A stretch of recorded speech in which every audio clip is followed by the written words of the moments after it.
पुणे ग्रामीण जिल्हा पोलीस दलाच्या वतीनं अंमली पदार्थ विरोधी मोहीम सुरू होती। त्याचाच एक भाग म्हणून रांजणगाव MIDC पोलीस स्टेशनच्या अंतर्गत जे बाबुळसर खुर्द या ठिकाणी सृष्टी रो हाऊसेस म्हणून या ठिकाणी एक दोन लोक गांजा विकतात अशी गोपनीय माहिती प्रभारी अधिकारी महादेव वाघमोडे यांना मिळाली होती। त्या अनुषंगाने त्या ठिकाणी पोलिसांनी छापा कारवाई केली। यामध्ये जवळपास 28 किलोग्राम वजनाचा जवळपास 7 लाख रुपये किमतीचा गांजा जप्त करण्यात आलेला आहे आणि यामध्ये एकूण आतापर्यंत तपासामध्ये 3 आरोपी आपण निष्पन्न केलेले आहेत।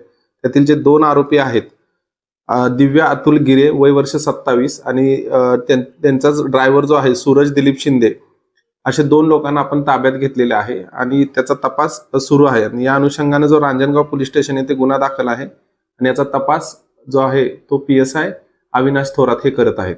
धन्यवाद।